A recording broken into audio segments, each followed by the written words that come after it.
much. Ladies and gentlemen, all of us have some things we started a while ago and didn't finish.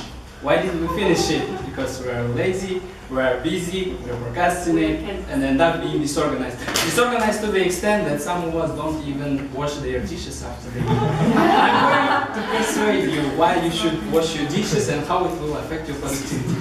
For that, let's focus on the streets of broken lights. What does it mean? What's the first thing that comes to your mind? For me, it's a Russian TV detective series. If there are fans of this movie, I will disappoint you. I will not talk about this movie, but rather I will talk about its title. It's a criminological theory. Sometimes it's called streets of broken lights or broken windows theory. According to this theory, if there is one window in the building is broken, the rest of them will be broken soon too if they are not repaired.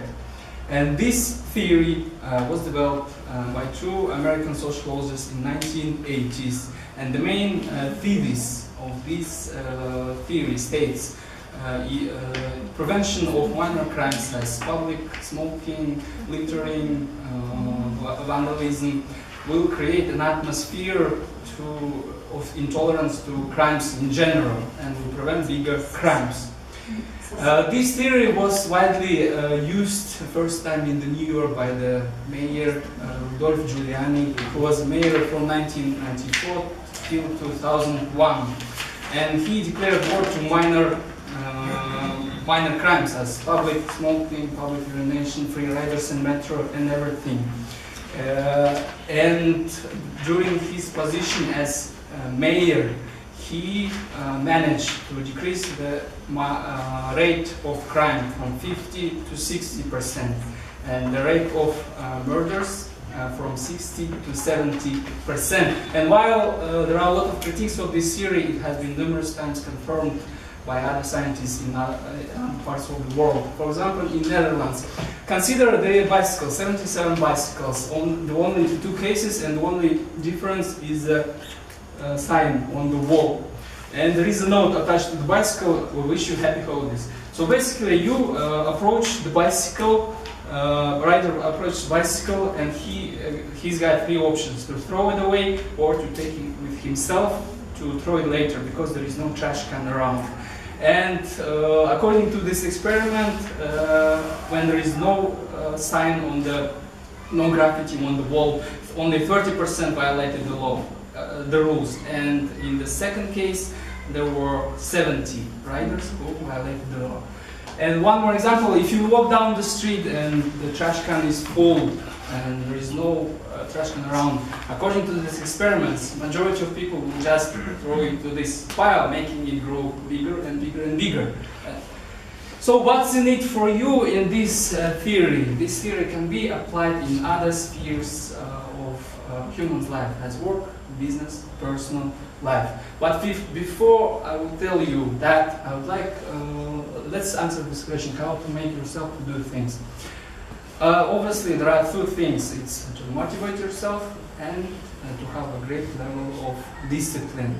And there are a lot of debates about this motivation or discipline. Let's focus on motivation. Probably you have read this article on the internet. Motivation, it's a state of mind, it's a psychological state. You need to have to start doing things. Basically, you have to feel that you can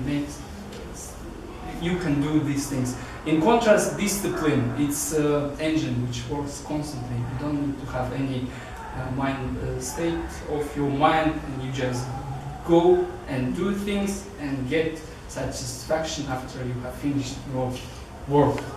And how to increase your self-discipline. Self-discipline can be increased by gaining everyday little habits. You gain these habits and they eventually turn into a whole system which will affect the whole your productivity. And this theory, let's back to this theory, which is theory of broken lights and self-discipline. They are very related. As I said, it can be applied in many spheres: business, work, your daily routine. And in business, for example, if you don't have have a habit at work of checking your mails every morning. You may miss a lot of promising perspectives, offers, comments from your customers, and you will get reprimanded by your supervisors. As the result, you will lose your confidence and career opportunities. In personal life, it can be some things that drag you down. For example, in the office, it can be little old broken computer or leaking roof in the office. Or at home, it can be mess in your kitchen. It can be total mess in your kitchen. So for that, I'd like to say that we have to pay attention to these details which affect the whole your productivity, your work. And I would like to sum up with theory I have told you. According to this theory, prevention of minor crimes, yes, can prevent violation of these rules. These rules, violation of little rules can make a way to a bigger violations, and it works in both ways. If you eliminate any violations, people around you, yourself will be more disciplined. Maybe, so if you have a mess in your life, I would like to suggest you to make little things as washing your plates after you have eaten. And my final message is a call to action: do your dishes. Thank you.